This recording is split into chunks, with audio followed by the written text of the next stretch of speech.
መጽሐፉን እንትን ሳይወጣ ቀድሞ ነው የሚከፍሉት። ሳላወጣ በሞትስ ድሬዳዋ ያለች ጀግና በጣም ትልቅ እንቅስቃሴ ታደርግ ነበር ኪነ ጥበብ ላይ ጋዜጠኝነት ላይ 1000 ብር እንኳን ያጣ ሰዎች ሆነ በብዙ ምክንያት ገንዘብ ይጠፋል ነገራችን ላይ ሊያስተምረን ዚያስ ይፈልግ እና በዚህ አጋጣሚ ታምራት ኃይሉ ላደረከው ነገር እጅግ እናመሰግናለን። ሲተኛ ቁርስ ሲበላ ንዝንዝ አድርጌው ነበር። እሺ ብሎ ታሪኩን ላከልኝ። ሰላም መንከሰጠች ሰላም ደግሞ በከፍለ ምናምን የምታገኘው አይደል። አብራችሁን ከቆያችሁ ደግሞ በአዲስ ምዕራፍ ብዙ ታሪኮችን ትሰማላችሁ። በተደረገው የሽልማት ስነ ስርዓት በታሪክ ስነዳ የዛሬ 2 ዓመት ተሸልሜያለሁ። ጳውሎስ ታዘዘ የሚባሉ ታውቃለህ? ዶክተር ፍቃድ አዘዘ ወንድም ማለት በጣም ጸጋዬ ገብረመድህን አርአያ እያለ ጦቢያ ላይ የሚጽፍ የመጨረሻው እንግዲህ ተባባሪ ፕሮፌሰር ተስፋዬ ገሰሰ የመጀመሪያው ዘመናዊ የቲያትር ተማሪ በአፍሪካ ደረጃ ታሪካችን እንኳን ተጽፎ ጎግል ላይ ያለ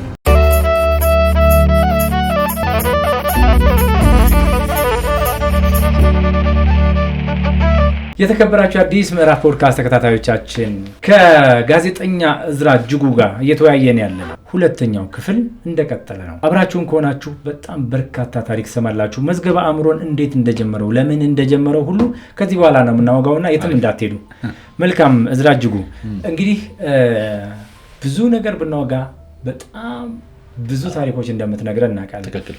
ከተቀጠርክበት ሰዓት ጀምሮ እንግዲህ በተለያየ ከስነ ጽሁፍ መውጣ በሌላ ድርጅት ውስጥ እንደገባ ነግረኛል። እዛስ መጨረሻ ላይ ወደ መዝገበ አእምሮ ለመምጣት ያንደረደረ መንገድ የሆነ ምክንያት የሆነ ነገር ምንድን ነው? እስቲ 92 ዓመተ ምህረት ማዘጋጃ ቤት ገባው አልኩ። 6 ወር ሰራው። አዲስ አለማስ 1 ዓመት ሰራው። 3 ወር ሰራው።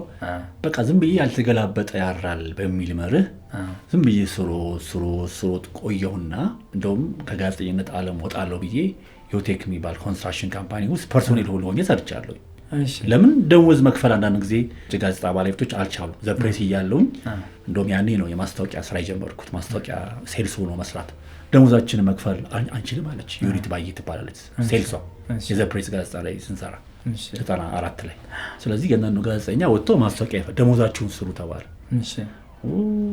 እናቴ የእውነቷን ነው አልኩኝ። አያበላም አያኖርም ያለች ልጅነት ላይ የተነገረ ታሪክ።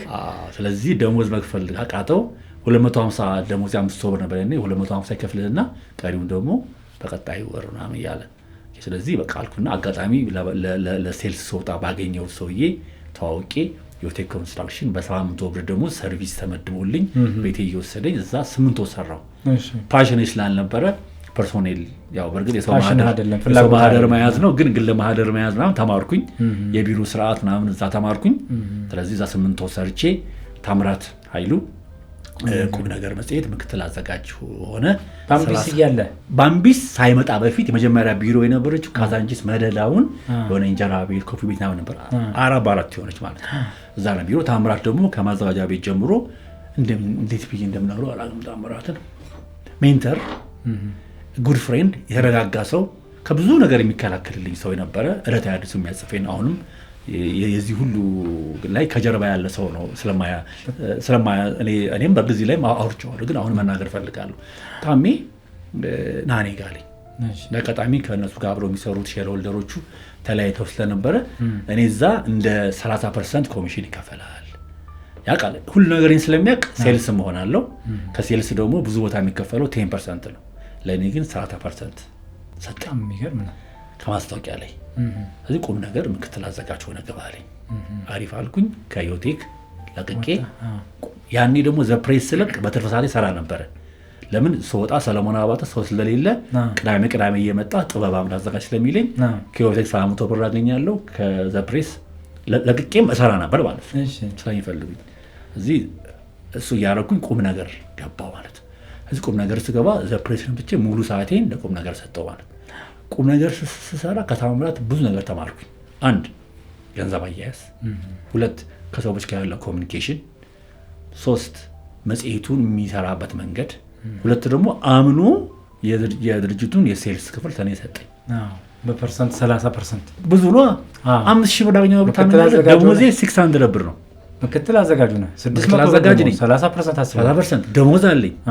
ኤዲቶሪያል አሁን ጽዮን ግርማ ለመጀመሪያ ጊዜ እኛ ጋር ጽዮን ግርማ ቪዲዮ ያለችው ቁም ነገር አፕላይ አድርጋ እኛን የፈተና ድሬዳዋ ልጅ ጽዮን እና አሁን ሰሞኑን እያወራ ነው ታርግሽን እያልኩ ነው። በዚህ አጋጣሚ ህይወት ታርግሽን እባክሽ ጽዮንዬ ከሰማች ንገራት። ድሬዳዋ እያለች ጀግና በጣም ትልቅ እንቅስቃሴ ታደርግ ነበር ኪነ ጥበብ ላይ ጋዜጠኝነት ላይ። ምናልባት ካልተሳሳትኩ ከዮናስ ትዝታችን በኢቢኤስ ጋር የድሬዳዋ የአማተር ጋዜጠኞች ማህበር ውስጥ ነበረችበት ብዬ አስባለሁ። ታደላ አሰፋ፣ ፍጹም የሽጥላ፣ ዮናስ ማን እንደሆነ ነበሩ ታውቃለህ? አለቆቻቸው የጳውሎስ ታዘዘ የሚባሉ ታውቃለህ? ዶክተር ፍቃድ አዘዘ ወንድም ማለት ነው። በጣም የሚገርሙ ሰው ናቸው። እነሱ ነበሩ የድሬዳዋ አማተር ጋዜጠኞች ማህበርን ያቋቋሙት፣ በሳቸው ስር ነበርና ቀጥል ጽዮን ግርማ። እሺ ከዚህ ቁም ነገር ተመቸኝ። ለምን ተመቸኝ? አንደኛ ነፃነት ሰጠኝ። እዛ ሆነ ግን በወቅቱ በጣም ዝነኛ የነበረች መጽሔት ነበረች፣ ሌላ ቃል ኪዳን ኤልያስ ጉዲሳ የሚያዘጋጃት። እዛም በብዕር ስም ሰጠህ እንዴ? አልሰጠውም። በቃ እኔማ ሙሉ ሰዓት አሁን ይኸውልህ ታምራት ጋር ተሰራ። ይኸውልህ ታምራት ጋር 3 ስታፍ ነው ያለው። የአሁኑ ባለቤቱ ራሄል ዘውዱ አሁን አሜሪካ ኤምባሲ ነው የምትሰራው። በጣም ባለውለታዬ ማከብራት እህቴ ታምራት እና እኔ 3 ስታፍ ነው ያለው ቁም ነገር። እሷ ዲዛይን ትሰራለች። ሁሉም ሰው በጽሁፍ ነው የሚከፈለው። ኢቭን አሁን ለመዝገበ አእምሮ ራሱ ፍሪላንሰሮችን ስመለምል ከሱ ነው ስታይል የመረጥኩት፣ ስታይል የወሰድኩት ማለት ነው። ታምራት ማኔጅመንቱ ምናምን የሚገርም ነው። በዚህ ያልተመሰገነ መመስገን ያለበት። በቅርብ ጊዜ ውስጥ ግን ታምራት በጣም መመስገን ያለበት ወዳጅ ጓደኛ ይሄ ብዙ ነገር ነው ብዬ ነው የማስበው። በጣም ገንዘቡ መሰበስበው እኔ ነኝ። ገንዘቡ ይቀበላለሁ። ማስመሪያ አርጌ 30% ለሱ 70% ነው 30 ለኔ 70 ለሱ 10,000 ብር ቢሰበሰብ 3,000 ብር የኔ ነው። ሂሳቡን ራሴ ነው ያምነኛል። አስፈርመዋለሁ። አሁንም በነገራችን ላይ በፊርማ አምናለሁ። እኔ ለባለቤቴ እንኳን አስቤዛ ስሰጥ አስፈርሜ ምክንያቱም የእንትን ከፍያ እንትን ነው ሂሳብ ነው ከሂሳቡ ላይ እንትን መሆን የለበትም። እና ይሄን አደምቀ ነገር አወራም አወራሃለሁ ስልና የሆነ ነገሮችን ሰው ብዙ ጊዜ ክዶኛ አያውቅም። ስትቼ ነበር ብዬ ነበር ብለህ ነበር እና ይባል ነገር የለም። ሪትም በሆነ ነገር ነው ማምነውና በዛ ምክንያት ታሜ ደሞዙን ይወስዳል ከኔ ማለት ነው። ማለት ለሱ የሚገባው ሳል በወር ምን ሰራው በዛን ጊዜ በትንሹ ከማስታወቂያ ብቻ አንድ 15,000 ምናምን እኔ ሰራ ነበር። 15,000 መጣው 4,500 ብር አገኛለሁ። 4,500 ብር በዛን ጊዜ የፋና ሲኦ ያገኝ በጣም ይገርም ስላሰላሁት ነው። ደሞዜን አላውቀውም። ደምሮ ነው የሚሰጠኝ። በወር ብር እያገኘው መጣው። ከዛ ብር እያገኘው ስመጣ በማለሱ ፋሽንን ጀመረ። ድንገት በቃ ፋሽን የሚል ለኔም ሳይነግር የመናገራችን ላይ እኔንም ሰርፕራይዝ አድርጎኝ ሄዶ ጨርሶ እንሂድ ኢቲቪ የፕሬስ መምሪያ ክፍል አለኝ። ሄድኩኝ። ምክትል አዘጋጅ ተብዬ ምንድነው ስለው በቀጣይ ደግሞ ልንጀምር ነው ፋሽን አለ። የፋሽን ደግሞ የአዲስ አበባ ፀጉር ቤት ምናምን በሙሉ ሰጠኝ። በቃ ማስታወቂያውን በሙሉ ሞላሁት። አዲስ አበባ ውስጥ አሁን የምታያቸው ነው ጎልያድ ፀጉር ቤቶች በሙሉ ኢንተርቪው እያደረግን ራሄልን ታምራቱ ሆነን ፋሽንና ቁም ነገር ከፍ አደረግናቸው። የራሴን ካምፓኒ መፍጠር እንዳለብኝ የመከረኝ ታምራት ነው። ዝም ብለህ ስማው፣ እውነተኛ ነው። መረጃም በእጅ ያለ። ዲዛይኑንም የመጀመሪያውን ተወዳጅ ጋዜጣን የመሰረትኩት እሱ ቤት ሆኜ ነው። እሱ ብቻ አይደለም፣ ዲዛይኑን የሰራችው ራሄል ነች።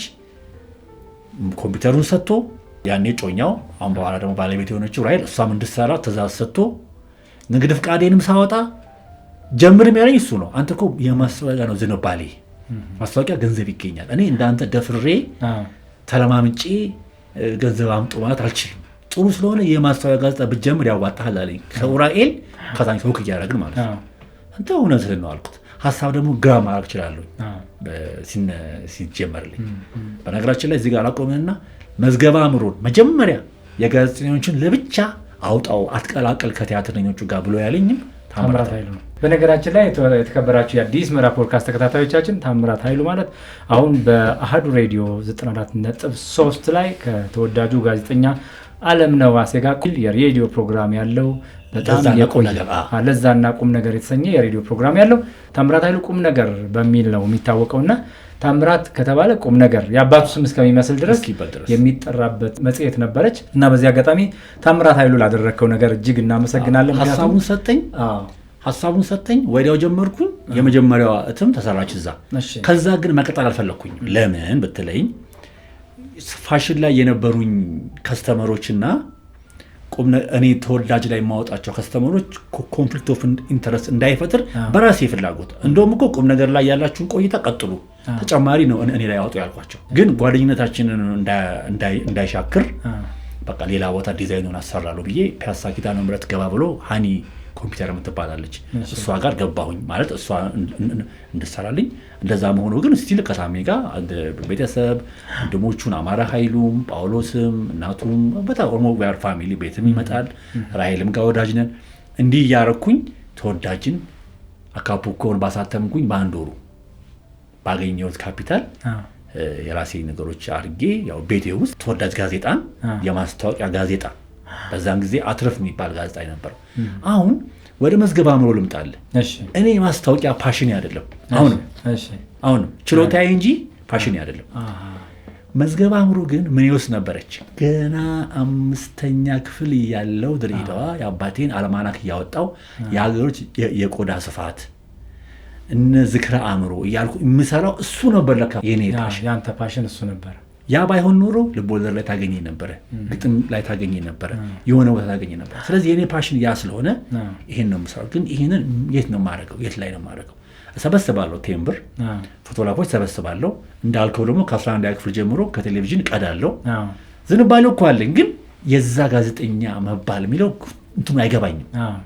እንደዚህ አይነት ባለሙያም ስለሌለ ፈልጎ የማግኘት ጉዳይ ላይ ስራዎቼ ጋዜጣ ላይ ሲወጡ እሰንዳለሁ፣ አስጠርዛለሁ። ዛሬ ስላላመጣኋቸው ነው እንጂ በፎቶግራፍ ልክላለሁ። ስለዚህ 2 ዓመት እንደሰራሁ ማስታወቂያ ብር አገኘው። ብሩ የት እንደሄደ አትበለኝ። ጥሩ ብር አግኝቻለሁ። ስላልተባረከ ይሁን አላውቅም፣ እሱ ሌላ ብዙ ጉዳዮች አሉት። በብር አገኛለሁ። ቁም ነገር ቦታ ላይ ሳይውል ቀረና ጎልድ ኮስት የሚባል ቢዝነስ ኢትዮጵያ ውስጥ ሲመጣ ጎልድ ኮስት እንግዲህ ሰዓት ካስፋፉት ሆነ። ከዛ እኔ ምን ሆንኩኝ ያየ 97 ልክ ምርጫ 97 ሲደርስ የኔ እንትን ደከመ። የተወዳጅ ጋዜጣ ሁሉም ወደ ፖለቲካ መዝናኛ የሆኑትም ጋዜጦች ወደ ፖለቲካ መቀየር ሲጀምሩ አንድ ጋዜጣ 100 ብር መሸጥ ሲጀምር እኔ እንደዚህ አላረግም። ምክንያቱም እኔ ኦልሞስት በ85 እና በ87 የነበረኝ አቋም ቀየርኩኝ። ፖለቲካ በሩቁ አያስፈልግም። በማነበበት ጊዜ ማንም ዋጋ ከፍሎ ያደረገው ነገር የለም። ስለዚህ ከፓሽኔ ከምፈልገው ነገር ስለሚያርቀኝ መታሰርም መሞትም መማደም ስላለ ይህን አልፈልግም ብዬ ከፖለቲካ ባራኩበት ጊዜ ጋዜጣዬን የፖለቲካ አላረጋትም። በዛ ላይ ሰው መለመን ምናምን ከባድ ነው ብዬ ተወዳጅን ሆልድ አረኳት። ፍቃዴን ሳልመልስ ጎልድ ኮስት ገባሁኝ። እዛ በማገኘው ገንዘብ ይሄን መሰረታለሁ። ህልሜ ታሪክ ምናምን ስነዳ ምናምን ጋዜጣ ድርጅት ከፍታለሁ። ሰፋ ያለ ሳምንታዊ መጽሔት ምናምን አይነት ነገር ይሄ ከአርት ጋር የተገናኘ ነገር አደርጋለሁ ብዬ ገንዘብ መጀመሪያ ሊያዝ ብዬ ለገንዘብ ብዬ ጎልድ ኮስት ገባሁ። እዛም ገንዘብ አገኘሁ። እኔ ስገባ አሁን ጓደኛዬ እዝራ ገብረስላሴ ይባላል፣ አሜሪካ ነገር ነው ያለው። ሌላው ደግሞ ሁሳሙልዲን ሰይፉ ይባላል። የማይዊሽ የሚባል ትልቅ ኢንተርፕራይዝ አለው። እሱ የማሽነሪ ማከራዮች አሉ። እነሱ ነው እኔ መጀመሪያ እዛ ቦታ እንድገባ የጋበዙኝ ማለት ነው። ሰንሰለታማ ነገር ተመቸኝ። የተመቸኝ ምንድን ነው ስለ ስማርት ወርክ እና ሃርድ ወርክ አነበ ነበር። ሁል ጊዜ ሰው ሄዶ ጡረታው ላይ የሚለው ነገር ከነፋዘርም ከነምንም ስታይ የሆነ አሴት ቢውልድ የምናደርግበት ነገር ያኔ ደግሞ ኢንተርኔት ምናምን አዲስ ነበረ እና እዚህ ገብተህ እንትና አምጥተህ በአመት ጊዜ ውስጥ 100,000 ብር መቼስ ሁላችንም ማይወድ የለም ብር ይዤ ህልሜ እኖራለሁ ነበር የኔ ሀሳቤ ነበረው። እንደተባለውም ገባን፣ ትሬኒንግ ወሰድን። በእውነቱ ለመናገር ልክ ድሬዳዋ ሄጄ ላይፌን የተቀየረው አዲስ አበባ ገብቼ አይኔ እንደበራው ሴም ቲንግ ጎልድ ኮስት ገብቼ የቢዝነስ ክህሎት ሰው የማሳመን ክሂል እምቢ የሚልን ሰው እሺ ማስባልን ትምህርቱን ወሰድ ነው። ይሄ እንግዲህ አዲስ አበባ ዩኒቨርሲቲ 6 ኪሎ በገባ አልማረው። ከሚመጡት ከማሌዥያ ነው የሚመጡት ከህንድ ነው። የምንከፍለው በዶላር ነው የምንከፍለው። የምንማረው ደግሞ ሸራተን ትምህርቱ የአንድ ቀን ትምህርት ወደ 2000 ምናምን በዛን ጊዜ 250 ዩኤስዲ ማለት በጣም ብዙ ብር ነው። በዶላር ከፍለን እንማራለን። ከዛ እንዴት አድርገን ሰው እንደምንመለምልና እንዴት አድርገን ሰው እንደምናመጣ ነበር የምንማረው። አገኘው ግን አላማችን አሴት ቢልድ ማድረግ ስለሆነ የምናገኘውን ገንዘብ ኦፊስ እንከፍትበታለን። ቢሆን ከራያለን ሰዎች ማሰልጠኛ ስለምናደርግበት ለራሴ ምለውን ነገር ሳሊዝ በኢንቨስትመንት በማድረግ ከዛ ቢዝነሱ ደግሞ ኢትዮጵያ ውስጥ ሲታገድ ከሰርን ማለት ነው። ግን አንተ በግልህ ምን ያህል ብር አገኘ? በዛን ጊዜ አንድ 50 ሺህ በጣም 50 አግኝቻለሁ። 50 አግኝቻለሁ። ዋና ይመልሻለሁ። ከስሬ በትንሹ አንድ 40 ምናምን ሰው ከዛ በኋላ ባይዘቤል ተጀመረ ደግሞ ሎካል እዛም ነበርኩኝ። በስቴንት የሚባልም ነበርኩኝ። ቲያንሺም ነበርኩ። ወደ 7 የሚያክል ነገር መጽሐፍም የመጀመሪያውን የኔትወርክ ማርኬቲንግ መጽሐፍ እኔ ነኝ ያሳተምኩት። የነሱ ማኑዋሉ ማለት ነው። የኔትወርክ ማርኬቲንግን ለመስራት የሚያግዝ መጽሐፍ በአማርኛ ቋንቋ ብዬ ጋይድ የሚያደርግ መጽሐፍ ጻፍኩኝ። እስከ 2000 ፋና እስከምገባ ድረስ በእንደዚህ አፕስ ኤንድ ዳውን ውስጥ አለፍኩና አሁን መረጋት አለብኝ። ያልተገላበጠ ያራል አንድ ቦታ መቀመጥ አለበት። ያልተገላበጠ ያራል አልክና የሆነ ቦታ ላይ ግን መረጋጋት ደግሞ አለበት አልኩና ፋና አፕሊኬሽን ሲያወጣ አቤል አለማየሁ የሚባል እኔ ጋር የሚሰለጥን ተማሪ ነገረኝ። ስንት ዓመተ ምህረት? 2000 ጥር ላይ 2000 ጥር ላይ እኔ በቢሮዬ ራስ መኮንን ክንፈ ቪዲዮ ያለበት ህንፃ ላይ በ5 ወር ተከራይቼ አሰለጥንበታለሁ። ኦፊሴ የሚዛ ነበር። የጎልዱ ማለት ነው ያገር ውስጡ በቃ አሰለጥንበታለሁ ነው። የተወዳጅን እኮ በ6 ወርም ትወጣለች እኮ። ከፈትከው መለስ እንዴ? አዎ ግብር ገብርበታለሁ እሰራለሁ። ግን በየወሩ መሆን ቀርቶ በ6 ወር ሳገኝ ነበር ማውጣት ነበር። በዛ ላይ ለሸገርም ሲጀመር ሴልስ ሆናለሁ። ፋናም ላይ ኢትዮፒካ ሊንክ ላይ እንደ ኤጀንት እየሆንኩ ለምፍቃድ ስላለኝ ማለት ነው። እሱን እያረኩኝ ከፍተኛ የሆነ የገንዘብ እጥረት ገጠመኝ። ምክንያቱም በቃ በዛ ላይ ደግሞ የሆነ ባለቤቴን ያገኘሁበት ጊዜ ስለነበረ እሷን መጋበዣ እስከማጣ ድረስ ማለት ነው። ስለዚህ አንቀጠርም እኛ ቢዝነስ ኦነር ነን። እንግዲህ የነ ዶናልድ ትራምፕን እንትን እናይ ነበር። ዶናልድ ትራምፕ የሆነ መጽሐፍ አለው ስለ ሪች ዳድ ፑር ዳድ ምናምን። እኛ ትልቅ ሰው ነው የምንል ሰዎች ገንዘባችን ርስት ብሎ ስንሆን ያለ አመራ 1000 ብር እንኳን ያጣን ሰዎች ሆነን በብዙ ምክንያት ገንዘብ ይጠፋል ነገራችን ላይ ሊያስተምር መግዚያ ሲፈልግ። ስለዚህ ያለኛ አማራጭ መቀጠር ነው ብዬ አመለከትኩኝ። እንትን ነው ካምፓኒ ይዘ ድርጅት እየሰራ መቀጠር ልትል ይችላል። ግን ደግሞ የምትገኘው ደግሞ ካምፓኒ ከበለጠ ላድርገው ብዬ ሪስክ ወስጄ ገባሁ። ያሳፍራል ትንሽ ካምፓኒ ያለኝ ብለህ አመለክት ተወዳደርኩኝ። ተጠባባቂ ሆንኩኝ ጥር ላይ ፋና እናንተ ደግፊ ማሊክ ከበደ በረከት በላይነህ ደሞ ከበደ ምናምን ገቡ። እነሱ ሲገቡ ከዛ ሐምሌ ላይ ተጠባባቂ ስለነበርኩኝ ሐምሌ ላይ ጠሩኝ። ሐምሌ 2000 ላይ ማለት ነው። አሁን እንዴት ነው ገባው? ፋና የኢህአዴግ ነው። እኔ ደግሞ ከፖለቲካ መራቅ አለብኝ። እንደ አዲስ አበባ ሳይሆን ቤት ካልሆነ ከባድ ነው። የሆነው ይሁን እግዚአብሔር ብዬ ከራስ ጋር ታገልኩኝ።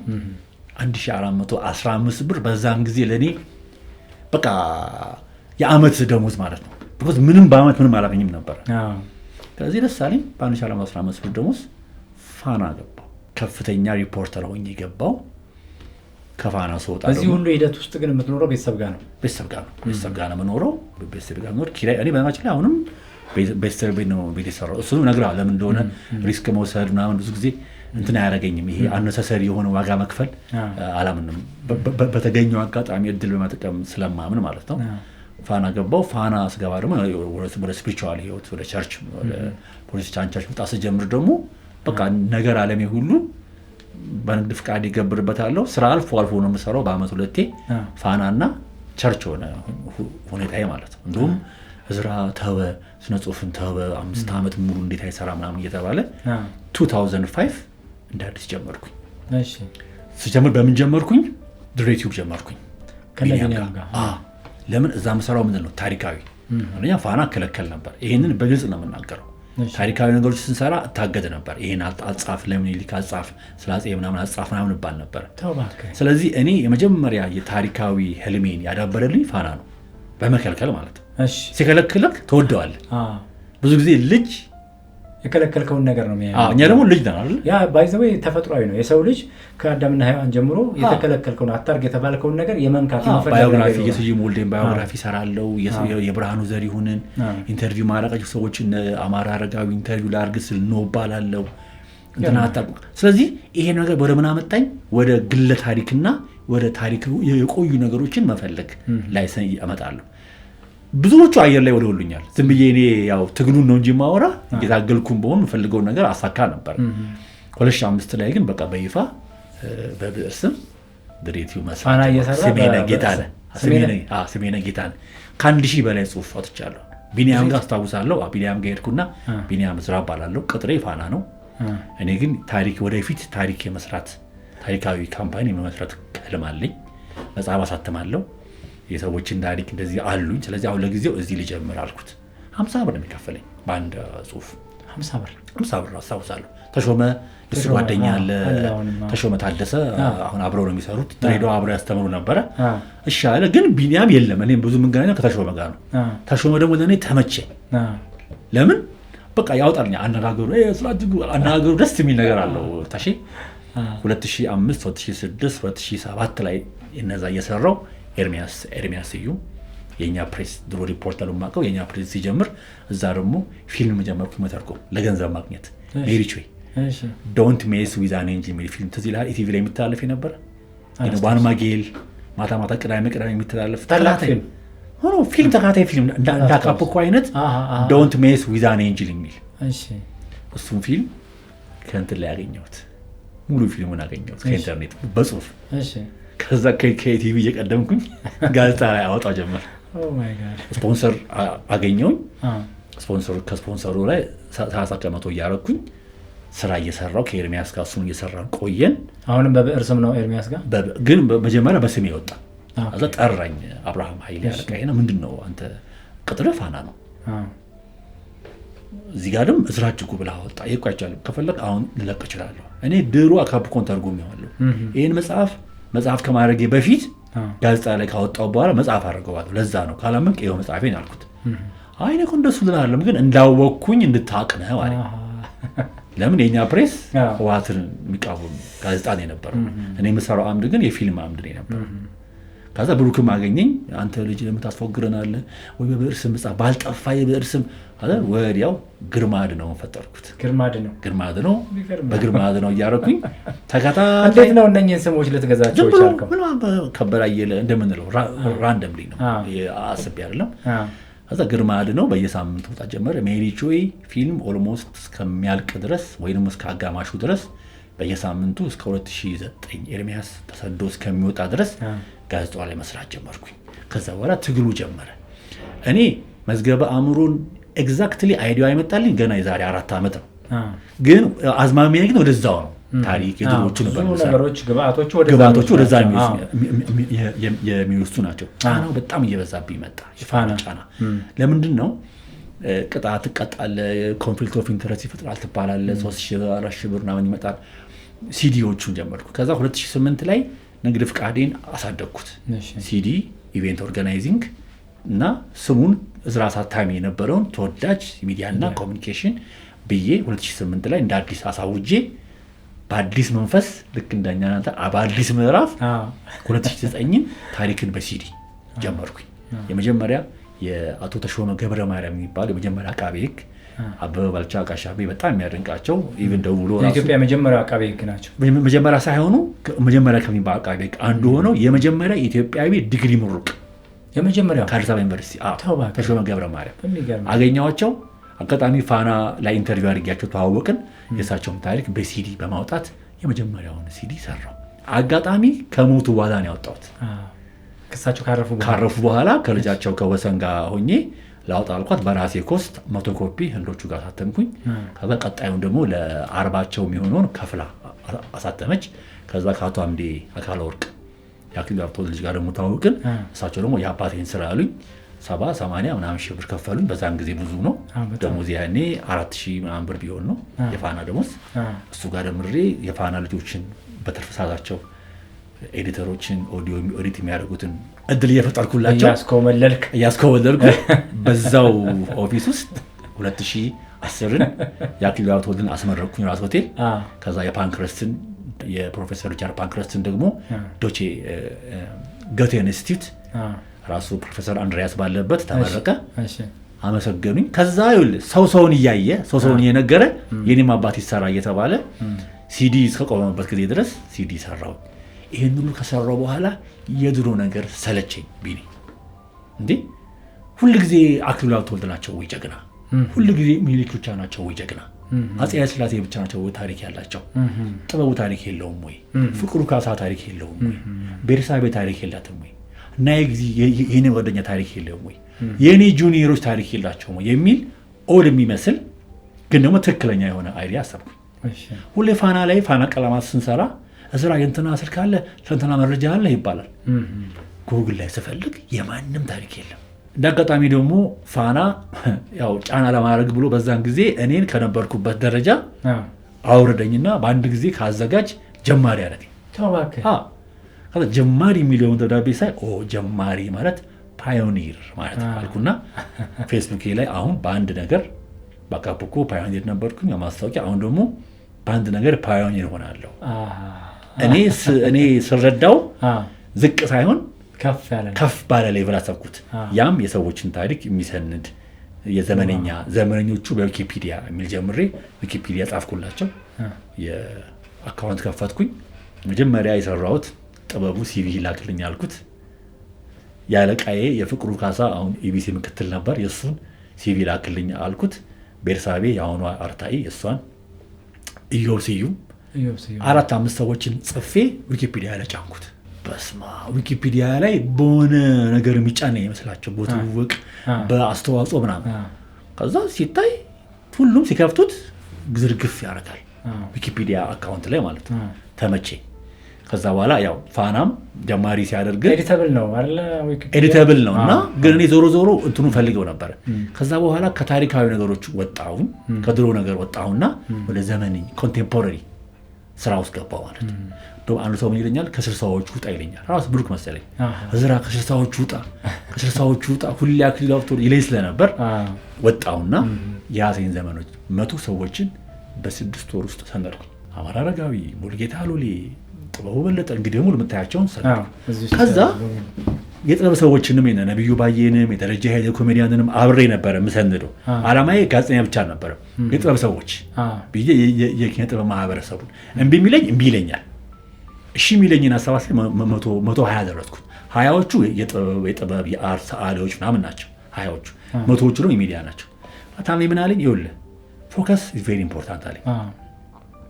የሚዲያ ሰዎቹን ያንተ ሙያም ስለሆነ ያንተን ታሪክ ጨምረ 100 ሰፋ አድርገው 200 ሰው አድርገውና ስራው አለኝ። ከዛ ልክ እኔ ይሄን ላሳትም ትንሽ ወራት ሲቀረኝ ከፋና ተባረርኩኝ። ተባረርኩኝ። በምን ምክንያት ተባረር? በቃ ምክንያቱም ምንድነው? ኮንፍሊክት ኦፍ ኢንተረስት እየፈጠረ ነው። የግል ስራውን እየሰራ ነው። ያኔ ደግሞ የሙሉጌታ ሉሌን አስመርቄ በደብዳቤ ነው የተባረርከው? በደብዳቤ ነው። ምን ይላል? ምን ይላል? የመስሪያ ቤቱን መተዳደሪያ ደንብ በመጣስ ደግሞ ከዛ በፊትም አናግረውኛል። ልቀቅ አሉኝ። እኔ ደግሞ ውስጤ እንድለቅ አልፈቀደም። እኔ ደግሞ ሁሌ በእግዚአብሔር ፍቃድን ተለማመጀዋለሁ። አንዳንዴ እምቢ ይልሃል። ሁለት ደግሞ ፋና ምንም አላደረገኝም፣ አሁንም ምንም አላደረገኝም። ስለዚህ ለምን ለምለቀው? ስራ አላገኘሁኝም፣ አልለቅም አልኳቸው። ስለዚህ ካለቀቅ ዲሲፕሊን ኮሚቴ አዋቅረን እኛ እንድለቅ እናደርጋለን አሉኝ። ከዛ ፈርም የምሰራው ስራ ምንም የምሰራው ስራ ከፋና ጋር አይጣረስም ብዬ ተከላከልኩኝ። ከዛ በኋላ መጨረሻ ላይ እኔ አላሳብኩም ነበረ። የሆነ ወቅ አድርገን ስንመጣ ተላላኪዋ እጇን ያንቀጠቀጣል። እዝራ አለችኝ። ምንድነው? አይዞሽ ይሄን ደብዳቤ ነስተስልኝ አንድ ሙሉ ገጽ ከዛሬ ጀምሮ ከጥር 19 2014 ጀምሮ ከስራ ተሰናብተዋል ይላል። ቆሌ ኩም ምን ያለው ኩም ያለው መሰለ። እኔ ብር ማገኘው ከፋና አይደለም። 8000 ኔት እጄ ላይ ይገባል። ያኔ 20-30 በትንሹ በዛን ጊዜ 45 አገኛለሁ ከውጭ ከመሰራው ስራ ከሲዲዎቹ ከምናምን ኔት። እንግዲህ የማን ነው ይበልጠው? በወጣ ነው የሚያዋጣኝ። ግን ለኔ ኮምፎርት ዞኔ ነው ፋና። ብዙ ነገር ባለሙያዎቹ ነው ተምሬ 14 ዓመት ሰርቼበታለሁ ምናምን። ማስጠንቀቂያ አልሰጠኝም። የድሮዎቹ ራሱ ማስጠንቀቂያዎች አይደመሩም ከ4 ዓመት በፊት ስለሆኑ ማለት ነው። ብቻ ተሰናበትኩኝ። ከዛሬ ጀምሮ ነው የሚለው። አወራን ከሲኦ ጋር። እኛ ይኸውልህ ህግ ማስከበር አለብን፣ መንግስት እንደሚለው ማለት ነው። ሁሉም እየመጣ ለስራ እያለን ነው። አየር ሰዓት ወስደን ልስጥ ስራ አለኝ። አየር ሰዓት እንኳን አልወስድም እኔ ፋና፣ ለማንኛውም ለእኔም ጥሩ ምልክት ነው አልኩኝ። ከዛ ቀን ጀምሮ አንድ ትቀለለልኝ ማለት ነው። ድሮም አጨናንቆኝ ነበረ። ያው ተገፍተህ ደግሞ ስትወጣ ስራዎች ወደ አንተ ይመጡልሃል። ያኔ መዝገብ አምሮ ያኔ ኦልሞስት 100 ሰው ሞልቷል። እንደ ሐምሌ ሊታተም ነው። እኔ ጥር ላይ ከፋና ተባረርኩት። እጄ ላይ ገንዘብ የለም፣ ሰጡኝ። ያው የሚሰጠው ነገር ሰጡኝ። ያገልግሎት ደህና አድርገው ሰጡኝ። በከስ ከዛ በላይ ያገኛለሁ ስትሰናበት። እኔ እናት ቤቴን አልከስም፣ አከብራቸዋለሁ ብዬ በሰላም ሄድኩኝ። ፔፌን አዞርኩኝ። ነፃ ነው ምን መዳ ያለበት ተባልኩኝ። አሁን ከዛ በኋላ የመጀመሪያው ስራ ባዮግራፊ ስራ አገኘሁኝ። እያንዳንዱ ምስል አዲስ ምዕራፍ ነው። እያንዳንዱ ታሪክ በጥራት መነገር ይገባዋል። ዘመኑን የመሰለ ምዕራፍ ስቱዲዮ። ምዕራፍ ስቱዲዮ ዶክመንተሪ ፊልሞችን እውነት፣ ስሜትና ጥራትን በማቀናበር ታሪክን እናሻግራለን።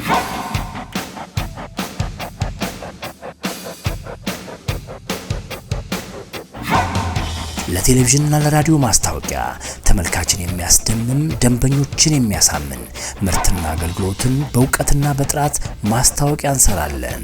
ምዕራፍ ፕሮዳክሽን ከፖስተር እስከ ብራንዲንግ ድረስ ዘመናዊ የፎቶ ስቱዲዮ አገልግሎት። ወዲህ ደግሞ ሙሉ የህትመት አገልግሎት እንሰጣለን። ያሻዎትን ይዘዙን፣ በአጭር ሰዓት እናደርሳለን። በድንቅ ባለሙያዎቻችን ኢቨንት፣ ኮንሰርትና ልዩ አጋጣሚዎችን ትዝታው እንዳይረሳ ለታሪክ እንዲቀመጥ አድርገን እንሰራለን። በዲጂታል ዘመን ቲክቶክ እና ሶሻል ሚዲያ ማስታወቂያ በጥራት በፈጠራና በዘመናዊ አቀራረብ እንሰራለን። ብራንዶን በአጭር ጊዜ እንገነባለን።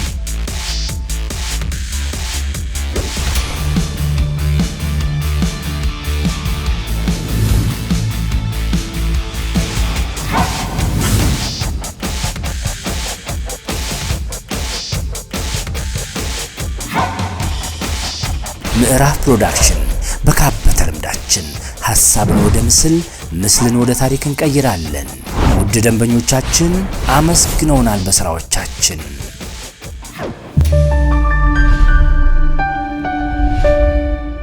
ምዕራፍ ፕሮዳክሽን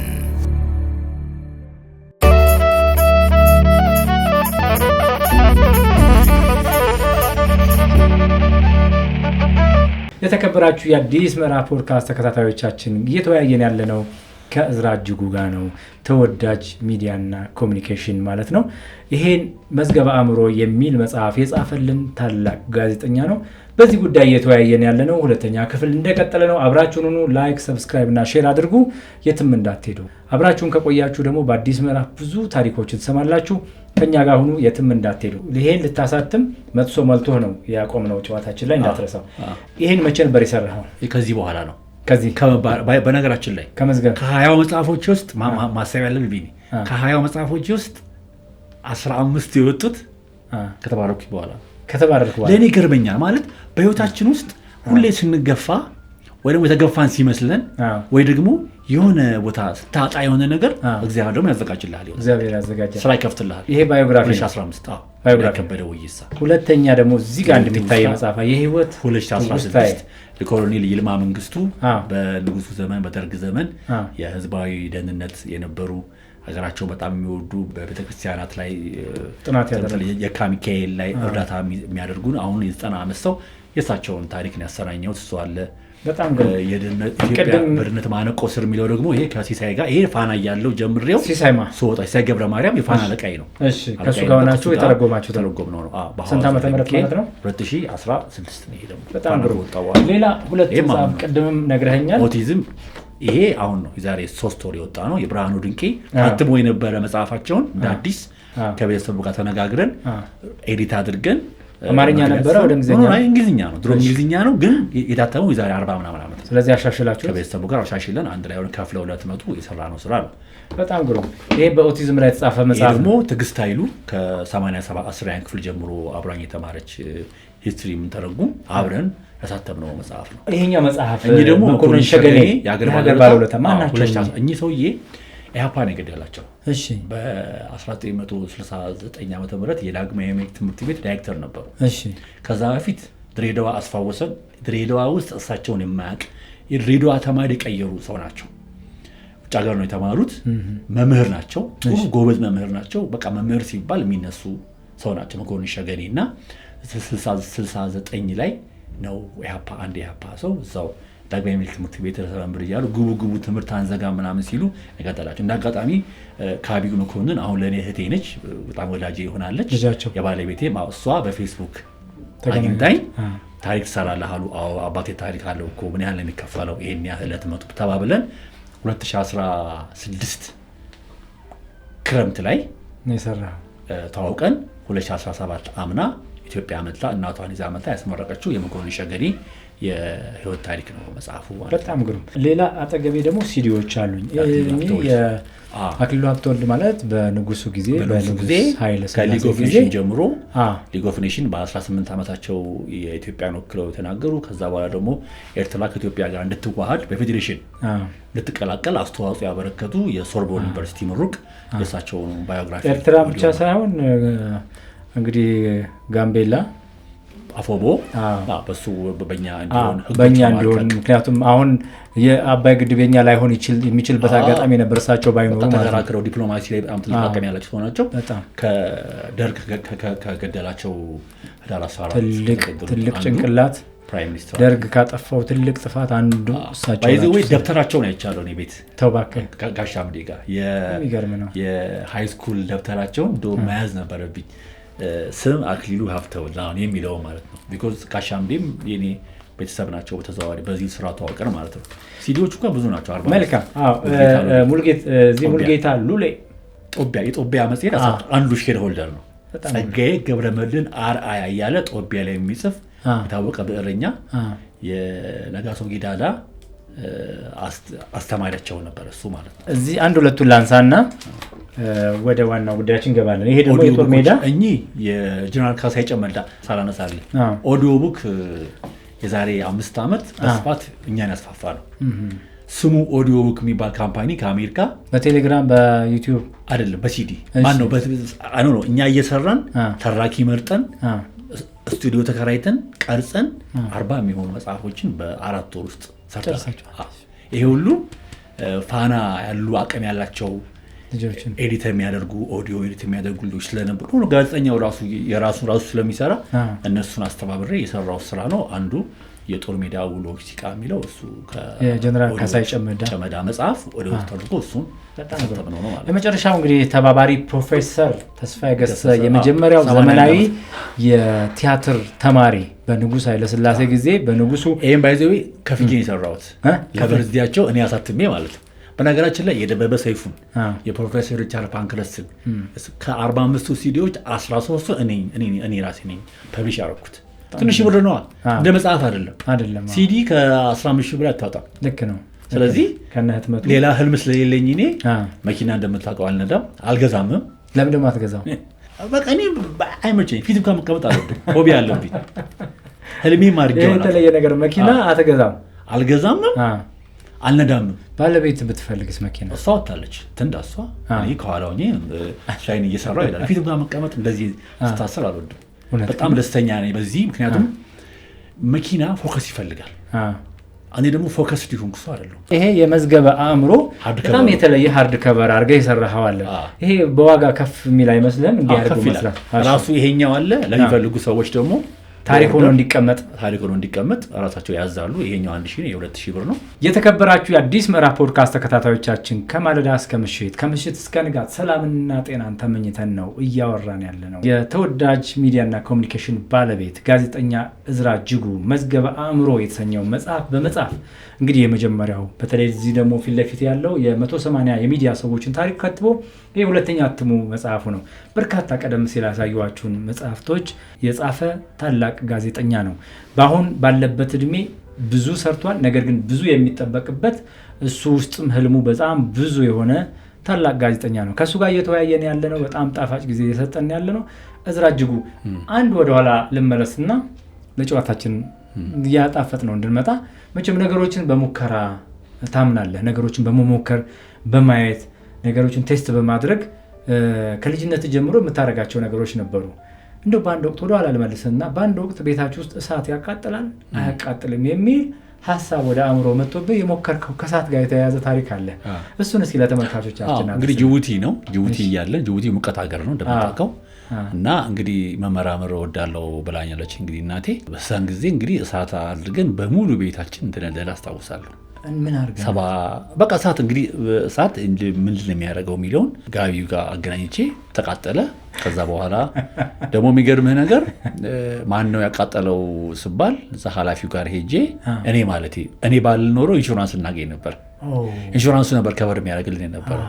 ግን ዞሮ ዞሮ ዝም ብሎ ነው ተብሎ ሐቀኝነት ነው ሐቀኝነት ዝም ብሎ ነው ተብሎ ቤት ውስጥ በሆነ ነገር ነው ብዙ ጊዜ ሪዝን ብዙ ጊዜ ኢንሹራንስ ምክንያት ይፈልጋል። በዛ ምክንያት ኢንሹራንስ እንደገባን አስታውሳለሁና ጅቡቲ ነው ጊዜው 1975 በ4 ዓመቴ። ምንም አይነት ጫና አልመጣብህም ከቤተሰብ? አይ 4 ዓመት ልጅ ምን ያውቃል። ግን ሁሉ ጊዜ ይሄ እኮ እንደዚህ ያደረገ ተብላ ያው እንደ ታሪክ ይወራል። በጣም ግሩም። እሱ ታሪክ በጣም ስለሚገርመኝ ለምን ሁሉ ጊዜ ሙከራዎች ናቸው ወደዚህ አሁን ወዳለህበት ነገር የሚያመጡ። ሞክረህ ስትወርቅ ግን እያጠነከሩ መጥተው ዛሬ ላይ ከፋናም ስትባረር የመጀመሪያው ድንጋጤ ቢኖርም ግን ድንጋጤ የወለደው ነገር ግን መዝገበ አእምሮን እየሰራ ነበረ። ከዛ ታተመ። 15 መጽሐፎች ከዛ በኋላ ወጡ። መዝገበ አእምሮን ልትሰራ በዛ ሰዓት ላይ ብዙ ሰዎችን እንዴት ማሳመን ቻልክ? ምክንያቱም ሰው አእምሮ ታሪክ አይሰጥም። ይሄን ጥያቄ እስከዛ ጠየቅን ጥያቄዎች በሙሉ ይሄን ጥያቄ በመጠየቅ በጣም ተጠይቄም አላውቅም። ምክንያቱም ሰዎች አንድ ላይ ሆኖ አትን አይፈልጉም በብዙ ምክንያት። መጽሔት ላይ ይወጣሉ እኮ ኢንተርቪው ይደረጋሉ። እኔ እኮ በነገራችን አንድ ነገር አልሰራሁኝም። የሚለየው ምንድን ነው? ከፍ አድርገን የጀመርኩት የኢትዮጵያ ኢንሳይክሎፒዲያ መዝገብ ዊኪፒዲያ በሚል ከፍ አድርጌዋለሁ ነገር ይዩ። ስለዚህ ብዙ ሰው ደግሞ ለዚህ ነገር ያውቃሉ አልበቃም የሚል ውስጥ ጥያቄ አለው። ሁለት ደግሞ እኔ የማወጣቸውን ሰዎች መጽሐፍ ላይ የማወጣቸውን ሰዎች ፌስቡክ ላይ ዊኪፒዲያ ላይ ቀድሜ አውጥቻቸዋለሁ። ስለዚህ እከሌ ካለ እኔ አልገባም የሚልም ፈተናዎች አሉ።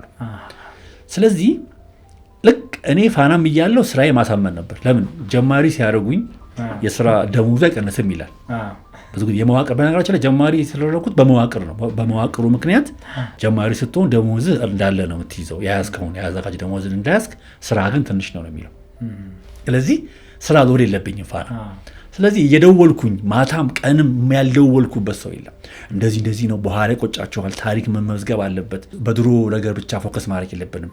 የ70ዎቹና የ80ዎቹ ታሪክ የተጻፈ ነገር የለም። ጎግል ላይ የተጻፈ ታሪክ የለም እባካችሁ እያልኩኝ በልመናም አንዳንዶቹ በልምምጥም ብሎክ ያደረገኛል እንዳደውልብኛለኛል። ሁሌ የሆነ አዲስ ነገር ሲጀምር ሁሉ ኢትዮጵያ ውስጥ የሚጠቅም ነገር ላይ ቶሎ ሰው አይነሳም። ልክ ነህ በጣም። ደሞ ሳይፉ ላይ ዊኪፒዲያ ላይ 1000 ኢትዮጵያውያኖች ሊሰነዱ ነው የሚለውን ዜና አሰራሁኝ።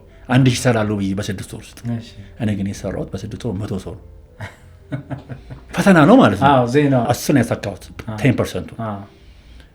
ብቻ በዚህም ሆነ በዛ እድለኛ ነኝ ብዬ ነው የምለው። እኔ ሰርቻለሁ እላለሁ፣ ግን እግዚአብሔርም ቀንቶኝ የመጀመሪያዎቹ 100ዎቹ ከተሰሩ በኋላ 180 የምትለው ቁጥር ተመቸችኝ። 180 ሰው ለማለት 80 ሰዎችን እንደገና በህይወት የሌሉትም እየፈለኩኝ እያሟላው በቀን ቢያንስ አቨሬጅ 2 ሰዎችን ሰራለሁ እያልኩ ነው። ትግሉ ከባድ ነው። አንደኛ እኔ አይዶ ነው ኢትዮጵያዊ ምቀኛ ነው ብዬ ጀጅ ማድረግ አልችልም። ጥናት ይፈልጋል። አንዳንድ ሰዎች ግን ይረብሹዋል፣ በጥበጥ ያደርገዋል። አዲስ ነገር ይዘህ ስትመጣ ርብሽ ያደርገዋል። እንትና ሳይገባ እንትና ለምን ይገባል? ሁሉም ሰው የባህሉ እስረኛ ነው አይደለ? በሁለት መልኩ ትህትና ትህትና የሚባል ነገር አለ። እኔ ለዚህ ነገር በቃለሁ። ይሄ ስለ ራስ መናገር ጉረኝነት እንደሆነ ባህላችን ሰብኮን ያሳደገን እና ከሱም አንጻር ሊሆን ይችላል ብዬ አስባለሁ። ይኸውልህ አንዳንዶቹ መዝገቡ እንትን ነው የፈሩት። ይሄ የኃይል አስተላለፉ የ50ዎቹ የ60ዎቹ ደግሞ ያየ ሶሻል ሚዲያ ላይ ፕሮሞት አድርገዋለሁ፣ ኢንተርቪው ሰጣለሁ።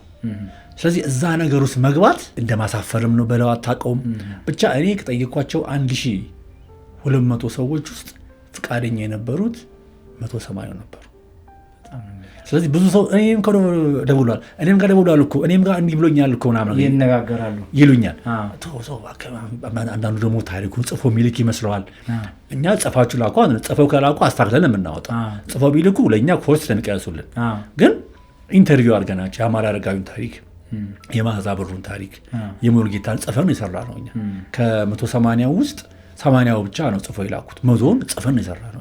80 ግን ጽፈው ላኩኛል። እግዚአብሔር ይስጣቸው። በሰው የምንከፍለው 4000 ብር አድነውልናል።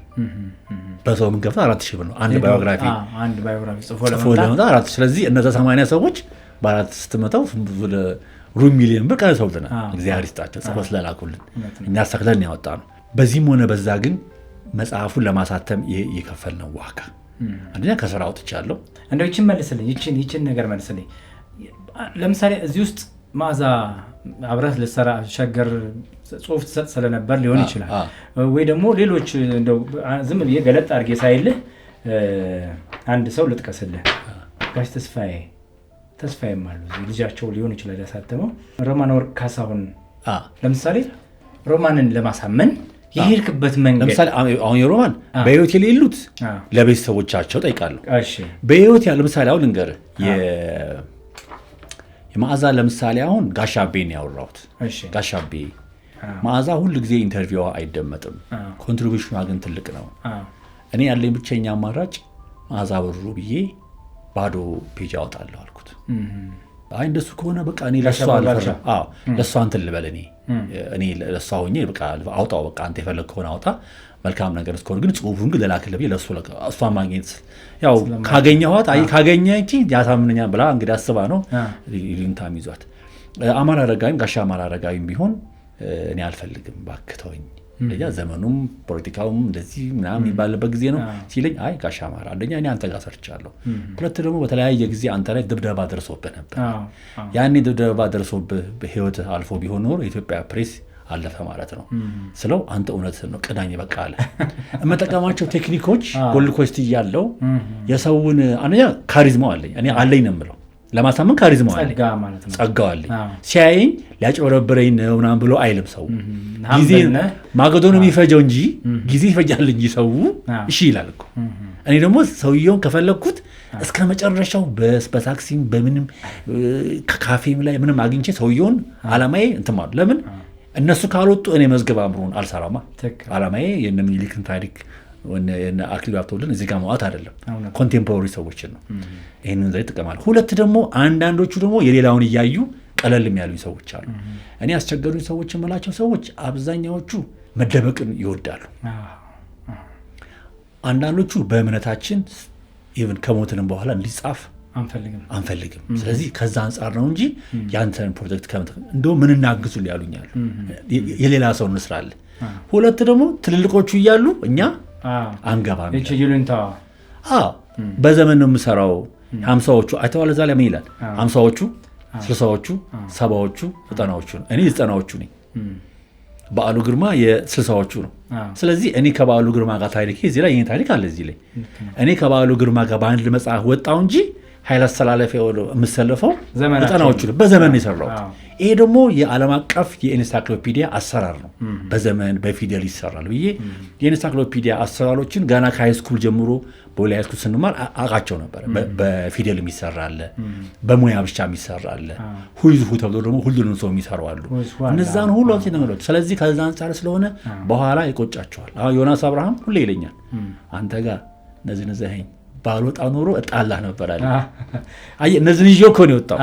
ስለዚህ አብዛኛዎቹ አሁን ጋሻ አማራ 20 መጽሐፍ ነው የገዛው አማራ አርጋዊ ሪፖርት እምቢ ያለ ሰው ነው እንግዲህ አስብ።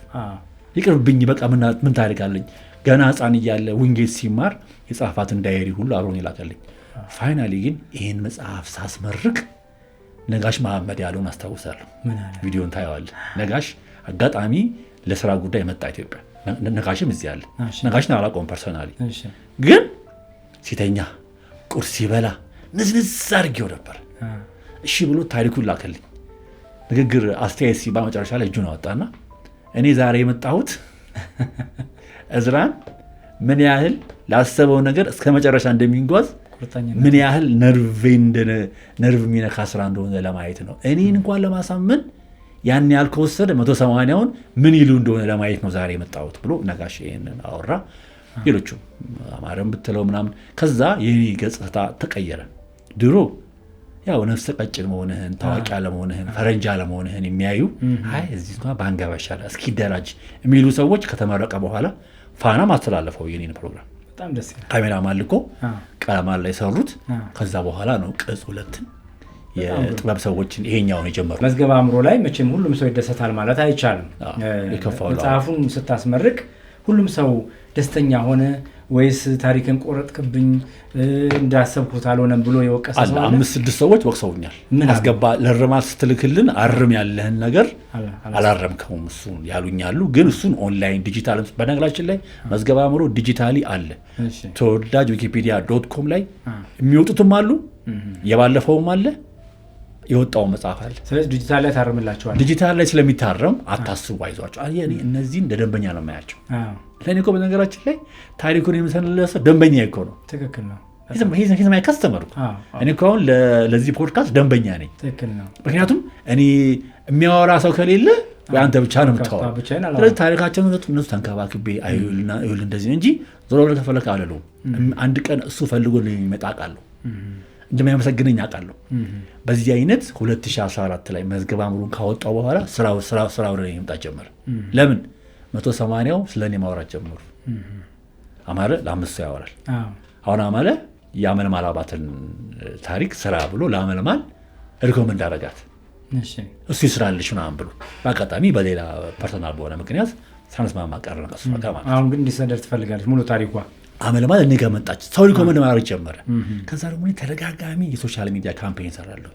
ያኔ ቲክቶክ አልነበረም፣ ቲክቶክ 2015 ላይ። ከዛ በኋላ ዳዊት ከበደ ወይሳ ህይወቱ ሲያልፍ የእሱ መጽሐፍ አዘጋጀውኝ፣ የአቶ ሐዋዝ መጽሐፍ። ብቻ እኔ ምንድነው ስራን ያመጣዋል። ደንበኛ ነው ስለአንተ የሚያወራው። ሁለት ደግሞ ጎልድ ኮይስ ስንሰራ ስለ ወርድ ኦፍ ማውዝ በደንብ አጥንቻለሁ። በአፍ የሚነገር ማስታወቂያ ማለት ልክ ነው። አንድ ቦታ ላይ ከፍዬ ሳላስተዋውቅ አንድ ቦታ ላይ ታሪካችሁን በመጽሐፍ ልስራ ሳልል ሰው ራሱ እየመጣ ብር እንትን ያደርጋል። ማውዝ ፕሮሞሽን እንግዲህ እኔ የኖርኩት 4 ዓመት እንግዲህ ቤታችን ውስጥ ቤት የሰራሁት ከታሪክ ከሚከፈሉኝ አጠራቅሜ የቤተሰቤንም የመሰረትኩት ባለቤቴም የራሷን ቤት እንድትከፍት ገንዘብ የሰጠኋት እኔ ጋር በአመት እነዘሪሁንም ብጠይቃቸው ከሚገኘው ትርፍ ላይ ፕሮፊት ሼር ቋሚ ሳይሆኑ ፕሮፊት ሼር አካፈላቸዋለሁ። 25 በላይ ፍሪላንስ የሆኑ ሰዎችን በኮንትራት እኔ ጋር ይሰራሉ። ደስ ብሎኝ ለኢትዮጵያም ኮንትሪቢዩት እያረኩኝ ተረጋግቼ ቅድም የመኪናውን ነገር ስታነሳ ማለት እየነዳህም እያሰብክም አይሆንም። ወይ ሀሳቡ መቆም አለብህ ወይ ደግሞ ባላንስ እያረክ ማድረግ ነው። ያን ማድረግ እስከምችልበት ደረጃ እስከምደርስ ድረስ ፊትም አልሆንም፣ ከኋላ ሆኜ ስራዬን እየሰራው። ከኋላ ኮንክም ከፊትም ኮንክ ታሰራለህ።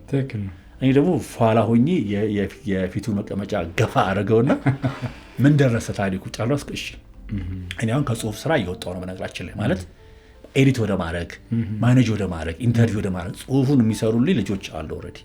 እነሱን ፎሎም አሁን ዛሬ ስወጣ ራሱ 4 ሰው ጽሁፍ ይልካል ለቀጣዩ ቅጽ 3 ቅጽ 3 ደግሞ ታላላቆች የሚል 20 ዘርፍ አለ። ሕክምና፣ ሳይንስ፣ እናቶች። እሱን ወደ ነገ ላይ ወደምታስባቸው ነገሮች ላይ ጥያቄ ይዤልሃለሁ። እሱን ይዤዋለሁ። እዚህ መዝገበ አእምሮን ስትሰራ መቼም በአብሮህ የሚሰሩ አብሮ አደግህ ወንድምህ ከጓደኝነት ያለፈ ወንድምህ ማለት ይቻላል ናኤግዚሄሩይ በጣም ከእሱ ጋር በስልክ አውርቻለሁ ከአንተ ጋር ከማውራቴ በፊት። እዝራ እጅጉ ይገርመኛል።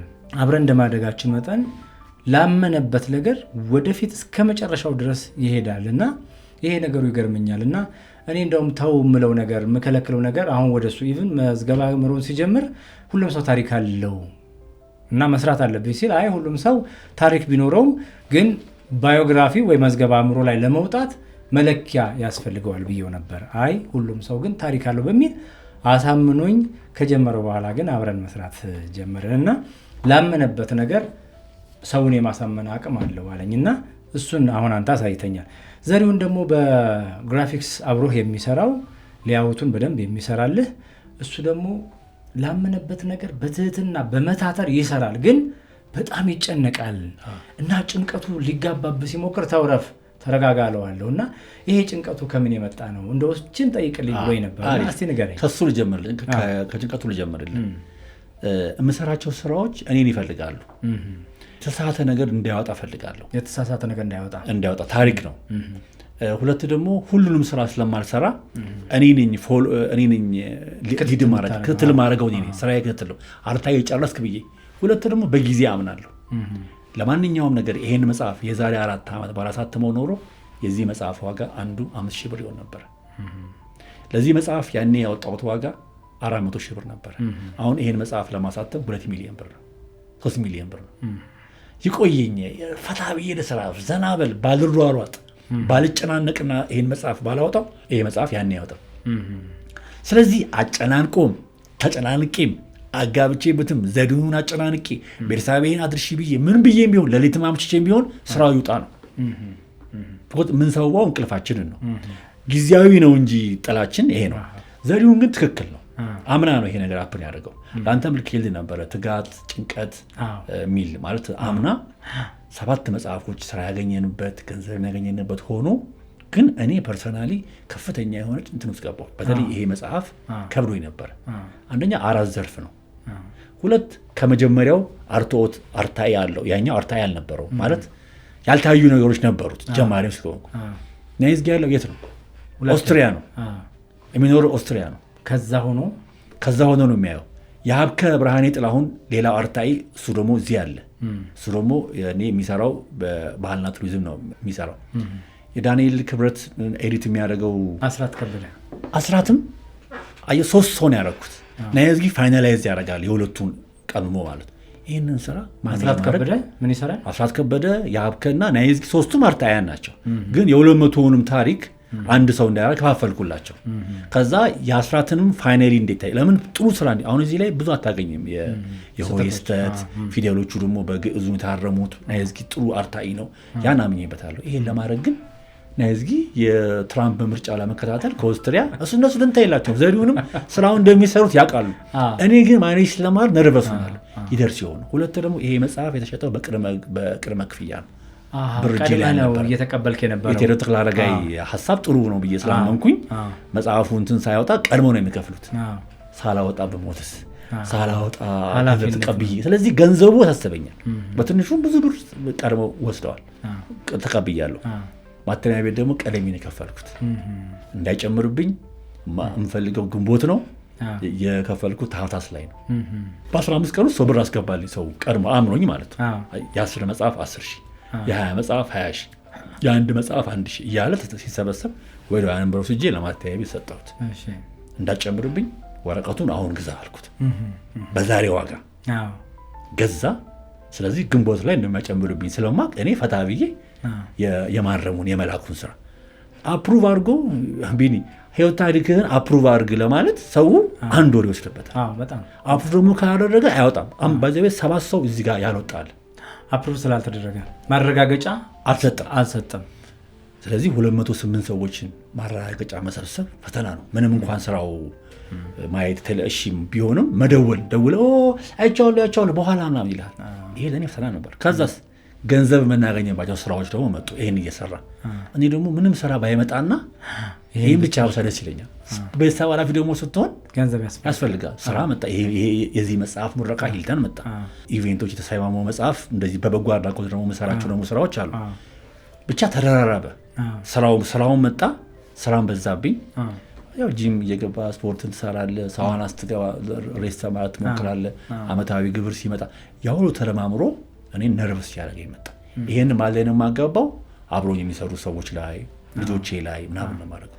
ግን እግዚአብሔር ያን ሁሉ አልፎ ዛሬ ይሄን ለማውራት በቃ ከባድ ነው። የግል ፈተና ማለት አይደል? የራስ የቤተሰብ ሁኔታ ኑሮን ለመቀየር የምታደርገው ጥረት ተደማምሮ መጽሐፉም ወጣ፣ ተሸጦም አለቀ። በእንደዚህ መቼም ይሄን የሚያክል መጽሐፍ እንዳልከው በጣም ኃላፊነት ቀድሞ የከፈለ ሰው ደግሞ ውጤቱን ይፈልጋል። እንዳልከው ነው፣ ትልቅ ኃላፊነት ነው። በዚህ ሁሉ ሂደት በዚህ ሁሉ ጥረት መጽሐፍ በራሱ ማሰላሰል ይፈልጋል፣ ለብቻ መሆን ይፈልጋል። ከዛ ለብቻ መሆን ብቻ ሳይሆን ደግሞ በምትጽፍበት ሰዓት ማንም እንዲረብሽ አትፈልግም። ሀሳቡን ከማሰብ ባለፈ ወደ ወረቀት ስታወርድ ማንም እንዲረብሽ አትፈልግም። በዚህ ሁሉ ጭንቀት ውስጥ ባለቤትህ የነበራት ድርሻ ምንድን ነው? አመለ እንግዲህ እኔ እናቴንና እኔ 3ቱ ቴዎች እላቸዋለሁ። እህቴ፣ እናቴ፣ ባለቤቴ። ብዙ ሰው የሴቶችን ሚና ከአንተም ጋር በአንድ ወቅት በነበረን ነገር እኔ ብዙ ኃላፊነት የለብኝም ቤት ውስጥ ልጅ ምሳይ መያዝ ምናምን ስታወራኝ ባለ የማስጠናት ምናምን የለብኝም። ብዙ ሆነ ብዬ ነው ፎከሴ። እንደውም እኔ ፋና እያለሁ እኮ ልጆቼ አጉቴ ነበር የሚሆን ያቁኝም ነበር። ማታ አምሽቼ ነበር። ትክክል ነው ብለህ ታምናለህ? ትክክል አይደለም ግን ደግሞ አካክሻዋለሁ።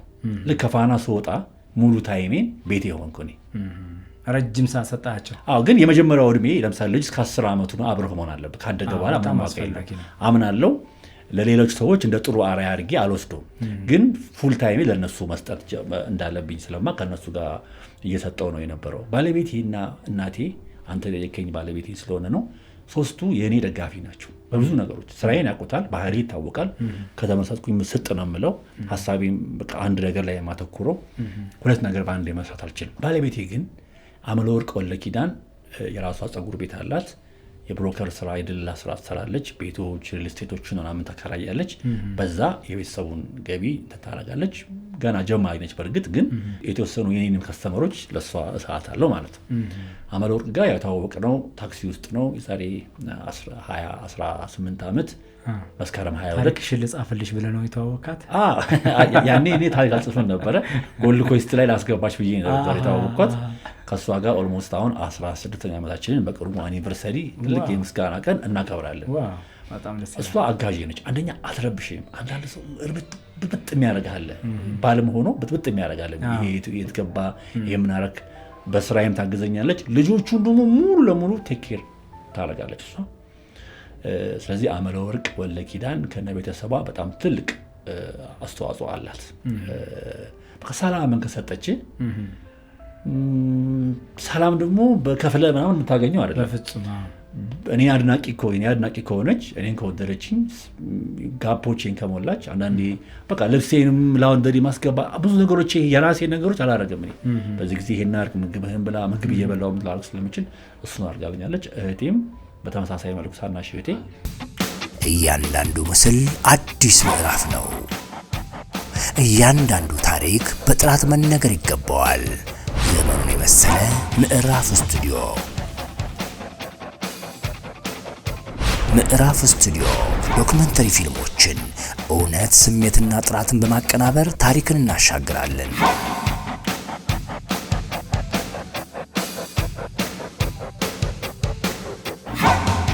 ለቴሌቪዥንና ለራዲዮ ማስታወቂያ ተመልካችን የሚያስደምም፣ ደንበኞችን የሚያሳምን ምርትና አገልግሎትን በእውቀትና በጥራት ማስታወቂያ እንሰራለን። ምዕራፍ ፕሮዳክሽን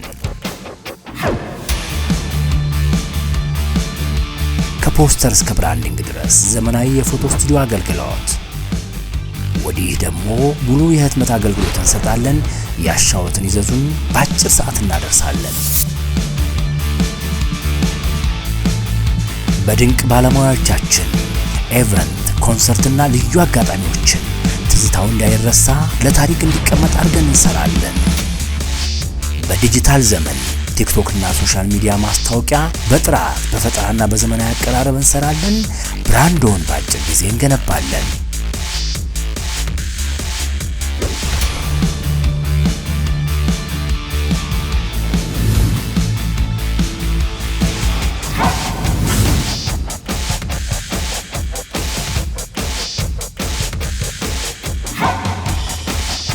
ምዕራፍ ፕሮዳክሽን በካበተ ልምዳችን ሐሳብን ወደ ምስል፣ ምስልን ወደ ታሪክ እንቀይራለን። ውድ ደንበኞቻችን አመስግነውናል በስራዎቻችን።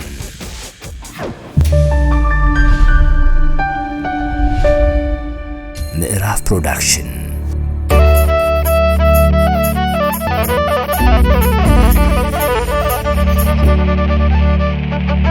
የተከበራችሁ የአዲስ ምዕራፍ ፖድካስት ተከታታዮቻችን፣ ይህ አዲስ ምዕራፍ ፖድካስት ነው፣ የእናንተው ሚዲያ።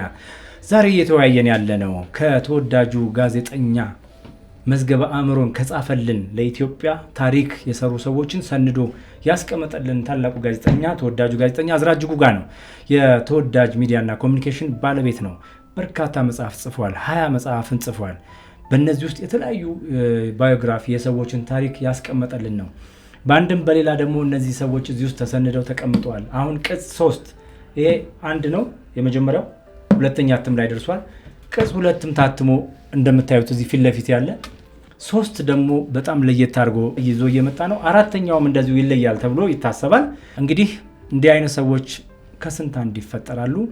ትልልቅ ሀሳብ ያላቸው ግን ደግሞ ተከታይ የሚያበዙ ሰዎች ዓለም ላይ የተለመዱ ናቸው። የተለየ ሀሳብ ይዘህ ስለመጣህ እናመሰግንሃለን። ስለ ቤተሰብ እያወራን ነበር፣ ስለ ባለቤት እያወራን ነበር። ብዙ ነገሮችን፣ ልብሶችን፣ ምግቦችን፣ ልጆችን የምትንከባከበው ባለቤት ነበረች እና እሷ ክሬዲቷን በጣም ልትወስድ ፈልጋለሁ። ስለምታዳምጠው ይሄንን ፕሮግራም መርሳትም የለብኝም። ማነው ስሟ? አመለወርቅ ወልደኪዳን። አመለወርቅ ወልደኪዳን ባለቤት ነች። በአንተ የመጽሐፍ ስራ ላይ በጣም ትልቁን ክሬዲት የምትወስደው እሷ ነች። አብራኝ ነው የምትኖረው። የምሰራቸው የሲዲዎቹ ሲሸጡ አብራ ትሆናለች።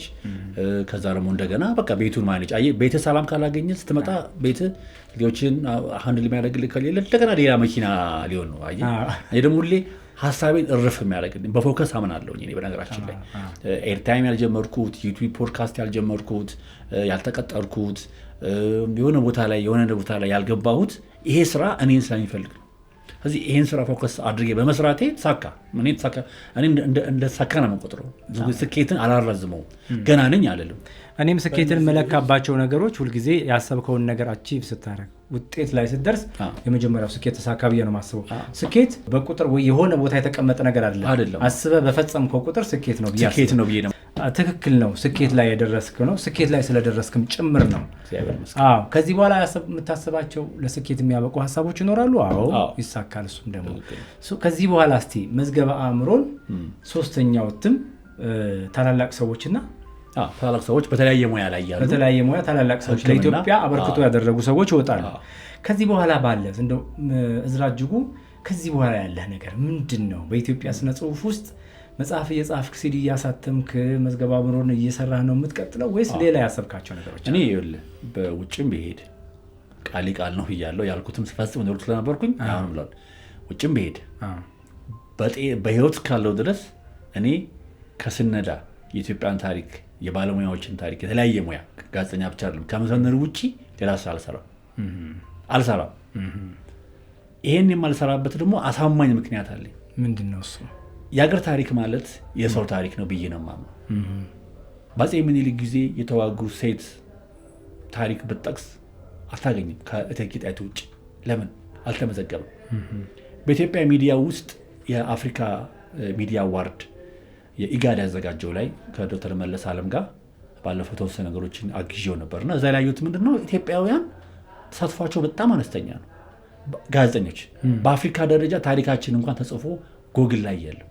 አሁን ብትገባ የኢትዮጵያውያን ጋዜጠኞችን ታሪክ የምታገኘው እኛ የሰነድነውን ታሪክ ነው። ያልተሰነደውን ደግሞ አስብ። በጣም ትልልቅ የዴቭ አለ፣ የሌላ ባልደረባችን አለ፣ ካሜራም ቀርጾ ባለሙያዎች ታሪክ አለ። ያልተጻፈ ቅድም እንዳልኩ እኮ ናይዝጊን አሳምኘዋለሁ። ናይዝጊ ራሱ አልፈልግም የኔ ታሪክ እንዲጻፍ ያለው ሰውዬ አሁን ኦኬ የሙያ ታሪክ ኦኬ ብሎ አሳመንኩት። እንግዲህ ናይዝጊ ዝም ብሎ የሚያምንልህ ሰው አይደለም፣ በጣም ሎጂካል የሆነ ሰው። ስለዚህ እነዚህ ያልጻፈላቸውን 1 ሚሊዮን ሰዎች የመሰነድ እቅድ አለኝ። 1 ሚሊዮን ሰዎች በህይወት ያሉ። ስለዚህ በአንድም በሌላ የኢትዮጵያን ታሪክ እየሰነድክ ነው። ኢትዮጵያን ታሪክ ነው ግዴታ። የጦርነት ታሪክ የአድዋ ታሪክ መሆን የለበትም። ትክክል ነው። ኦር ደግሞ ስለ ምኒልክ 20 መጽሐፍ ወጥቶ እኔ 21ኛውን አላወጣም። ኦልሬዲ ምኒልክ ተጽፎላቸዋል። ሌሎችም አሉ። አከብራለሁ። አፄ ኃይለ ሥላሴን በጣም ወዳለሁ። በሳቸው ነው ኢንስፓየር የሆንኩትና አክሊሉ ሀብተወልድ አደንቃለሁ። እኔ ግን ሁሉ ጊዜ ለተዘመረለት ሰው ተዘምረ አልኖርም። ያልተዘመረለት ሎ ፕሮፋይል ወይም ደግሞ ኧረ ተውኝ እኔ ግን ያልሰራው የሚል ሰው ሰርቷል ማለት ነው። ደፋር ያልሆነ ሰው አለ። እነዛን ሰዎች ደግሞ ወረድ አግኝቻቸዋለሁ። አይገርምም? በታሪክም አግኝቻቸዋለሁ። ሰዎቹ እንኳን ሲያልፉ ቤተሰቦቻቸውን አገኘ። መስፍን አሸብር ከእህቱን ያገኘሁት፣ ሮማን ወርካሳውን ከቤተሰብን ያገኘሁት። እጅግ በጣም ብዙ እዚህ ላይ በህይወት የሌሉ ሰዎች ማን ሰጠኝ ትናንት ታሪክ ከየት ያገኘው ይላሉ። የጠፋ ሰው እኮ ነው። አይ ከቤተሰቦቹ ሰውየው ቢሞት ባለቤቱ ትኖራለች። ይሄን ስታየው ደግሞ ያልተሰራው አሁን ባለፈው ላይብራሪ ነበርኩኝ። አጋጣሚ አንድነት ፓርክ ተፈቅዶልኝ ለአንድ ወር ላይብራሪ ገብቼ ነበረ። የድሮ ሰነዶች የድሮ የጽሕፈት ሚኒስቴር መዝገቡ ላይብራሪ አድርገውታል። ቢኒ ትገረማል። ያልተሰራውን ሳስብ መልሼ ስኬታማ ነኝ ያልኩት ሰውዬ አይ አይደለም ሙሉ እስክል ድረስ ማለት ነው። ያልተሰራው ብዙ ነው። ይሄን ለማድረግ እድሜ፣ ጤና፣ ሰላም፣ ገንዘብ፣ ትልቁ ደግሞ ገንዘብ ነው። እኔ በአሁኑ ሰዓት የምፈልገው ለምሳሌ ባለሙያው አለ፣ የሚጽፍ ሰው አለ። አንዷ ራሱ አሁን ሳራ የምትባል አደንቃታለሁ። ከሰማች ስራ ፈልጋለሁ ባዮግራፊ ፈልጋለሁ ብላ 5 ጊዜ ደውላ በስድስተኛው አንድ ስራ ሰጠኋት። የአንድ ሰው ታሪክ ማለት በዚህ ልይሽ አልኳት። ምርጥ አድርጋ ሰራች። ልጅቷ ጥሩ የሚባል መጽሔት ላይ ሰራ ያንበልጂ ስራ ይፈልጋል። የሚሰራ አቅም ያለው ሰው አለ። ግን ደግሞ በውሃ አይሰራም። ይበላል፣ ይጠጣል፣ ያርፋል። ስለዚህ ገንዘብ መክፈል አለበት ለዛ ሰው።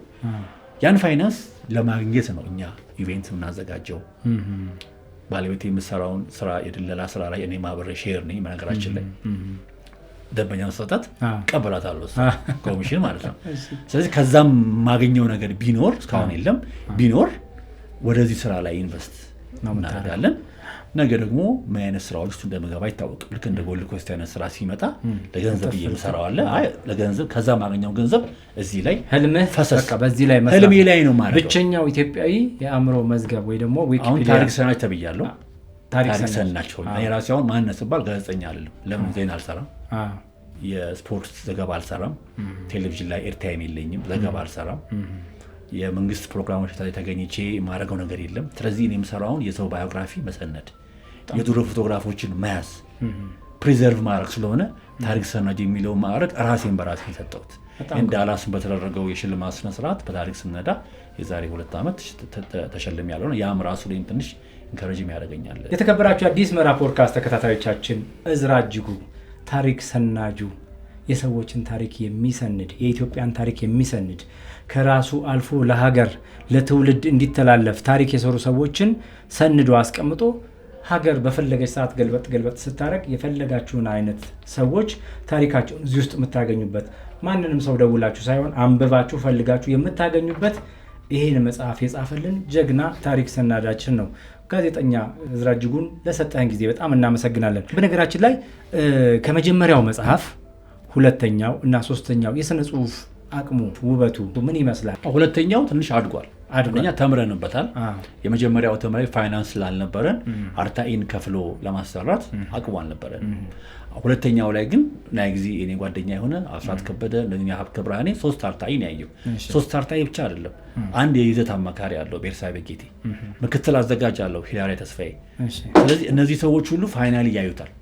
እዚህ መዝገብ አእምሮ ላይ ሌላ ያላወራው 20 ምናምን የቦርድ አባሎች አሉ። የቦርድ አባል ማለት የምንሰራውን ሰው የሚያጸድቁ ማለት ነው።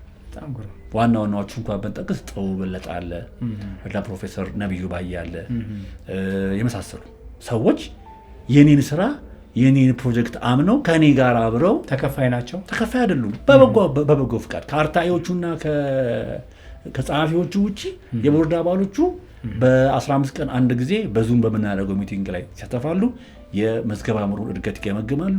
እነማን ይውጡ እነማን አይወጡ የሚለው ነገር ዋን ቱ ዋን ከኔን ጋር በምናደርገው ውይይት እንደሱም አይነት ነገርማ ከሆነ ሂስ የማድረግ ጉዳይ ነው የሚሆነው ማለት ነው። እነማን አይወጡ የሚባል ነገር ይኖራል እንደዚህ ላይ አለ። ለምን መሰለህ? ለምሳሌ አወዛጋቢ ሰዎች አሉ። ይሄን በደንብ ሰፊ በምን መልኩ ለምሳሌ አሁን ኮንትሪቢዩሽናቸው አስተዋጽኦአቸው ከፖለቲካ ያልተነካኩ ሰዎች ቴንክ ዩ ፖለቲካ ላይ የተነካኩ ሰዎች አሉ። ሁለት ደግሞ በቀደመው ዘመን ላይ ሆነው ካኖሩት አሻራ ይልቅ ያጨቃጨቀ ነገር በየሚዲያ ላይ ስለሚወጡ ነው ወይ ምንድነው ስንፈልግ አንዳንዶቹ የረባ ነገር የሰሩት ነገር የለም ለኢትዮጵያ ሚዲያ ማደግ ለቲያትር ማደግ። ስለዚህ እነዛን ሰዎች አንሰራቸው ማለት አይደለም፣ ግን ሆልድ ምናረጋቸዋለን፣ እንገመግማለን፣ እንወያያለን። ይሄ ማለት ግን እኮ ከነሱ ደግሞ ያነሳም ሰው ደግሞ እዚህ ላይ ይወጣ ሊኖር ይችላል። ልክ ነው። ለዚህ ነው አንዳንድ ሰው ስሜታዊ ይሆናል። እከሌ ወጥቶ ለምን እከሌ ይቀራል? ታሪኬን አውጡ ብሎ ሁሉ ያስቀረነው ሰው አለ። አንዳንዱ በድፍረትም አውጡት የሚለው አለ። ስትመዝነው አንዱ አሁን 20 መስሪያ ቤት ሰርቷል በ20 ዓመት ውስጥ። እሺ ስለዚህ አልተገላመጠ ያለው በሚለው የድሮ መሪ ሲል የነበረ ነው። እኛ ደግሞ አጣርተን ነው የምንሰራው። ለምሳሌ አንተን ስንሰራ አብረው የሰሩ ሰዎችን ባልደረቦችህን ባክግራውንድህን ምናምን ነገር እናያለን። የምናየው አስተዋጽኦ ብቻ ነው፣ ሙያዊ አስተዋጽኦ እናያለን። አንዳንድ ጊዜ ደግሞ አወዛጋቢ ፖለቲካሊ አወዛጋቢ አክቲቪስት ነው ጋዜጠኛ ነው የሚለው ነገር የሚያወዛግቡ ሰዎች አሉ። ከዛ ውጭ ደግሞ ብንሰራቸው ደግሞ እኛ ላይ የኛ እዚህ ሀገር ያለውን እንትን ስራችንን ከመንግስት ጋር የሚያጋጩም ሰዎች አሉ። የመንግስት ሰው ሆነው ደግሞ ማንሰራቸው አሉ። የመንግስት ሰው ሆነው ደግሞ ምንሰራቸው ሰዎች አሉ። አሻራቸው ከፍ ብለዋል ብለን የምናስባቸው ሰዎች አሉ።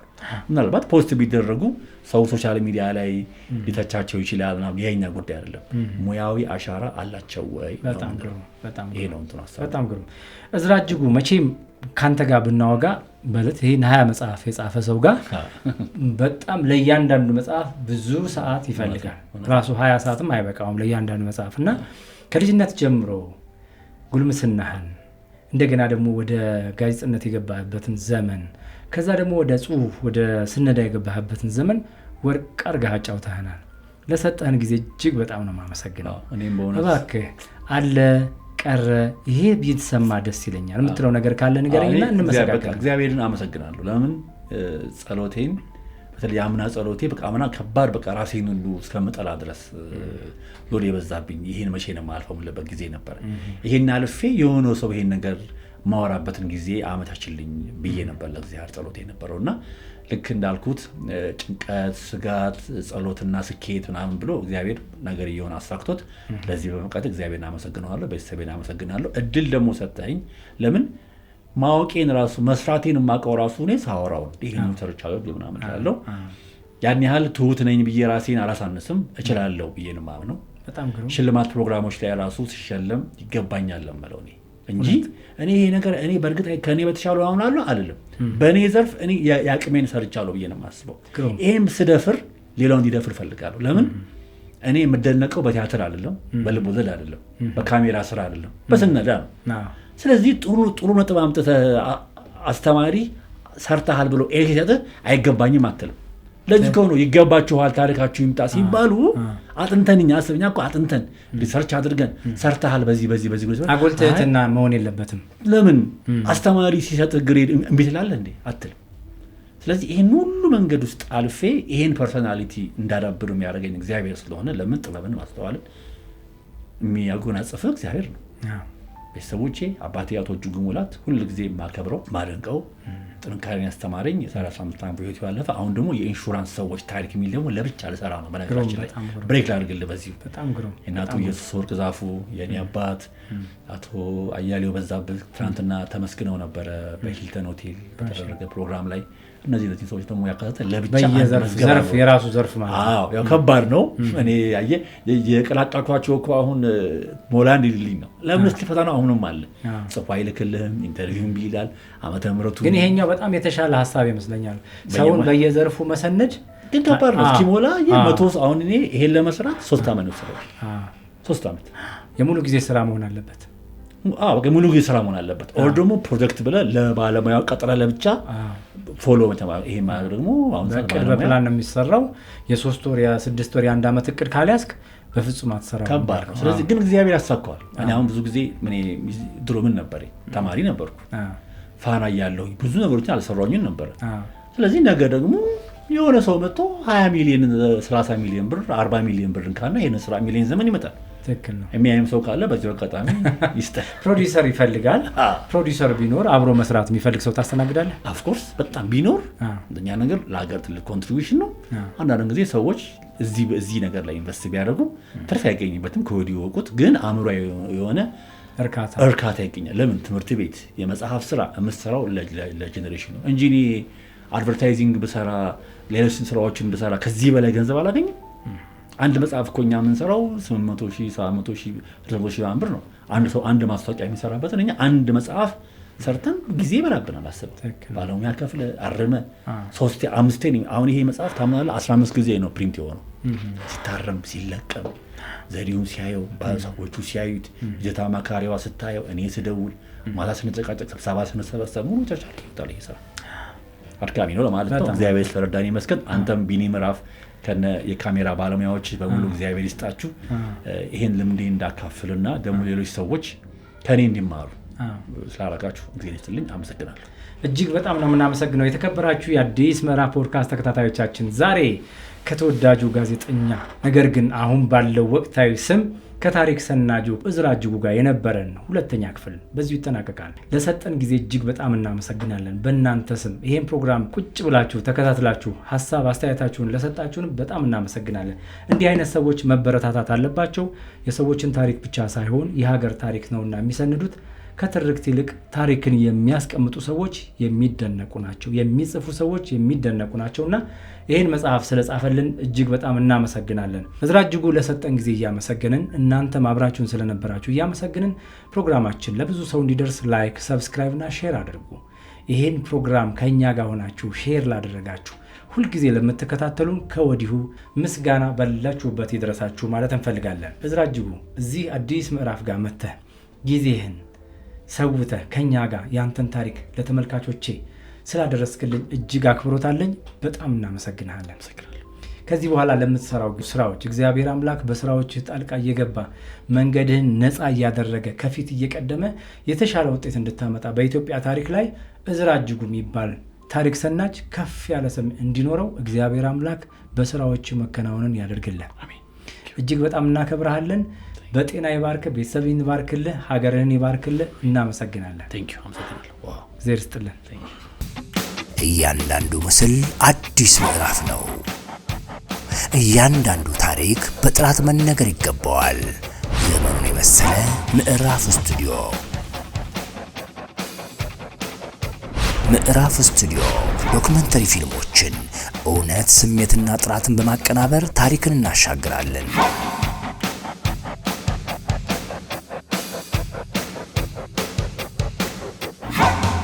ለቴሌቪዥንና ለራዲዮ ማስታወቂያ ተመልካችን የሚያስደምም፣ ደንበኞችን የሚያሳምን ምርትና አገልግሎትን በእውቀትና በጥራት ማስታወቂያ እንሰራለን። ምዕራፍ ፕሮዳክሽን ከፖስተር እስከ ብራንዲንግ ድረስ ዘመናዊ የፎቶ ስቱዲዮ አገልግሎት። ወዲህ ደግሞ ሙሉ የህትመት አገልግሎት እንሰጣለን። ያሻዎትን ይዘዙን፣ በአጭር ሰዓት እናደርሳለን። በድንቅ ባለሙያዎቻችን ኢቨንት፣ ኮንሰርትና ልዩ አጋጣሚዎችን ትዝታው እንዳይረሳ ለታሪክ እንዲቀመጥ አድርገን እንሰራለን። በዲጂታል ዘመን ቲክቶክ እና ሶሻል ሚዲያ ማስታወቂያ በጥራት በፈጠራና በዘመናዊ አቀራረብ እንሰራለን። ብራንዶን በአጭር ጊዜ እንገነባለን።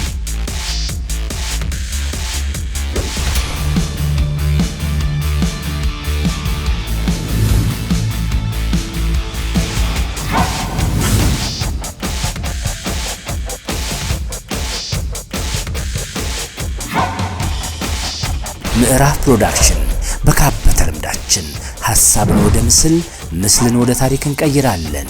ውድ ደንበኞቻችን አመስግነውናል በስራዎቻችን።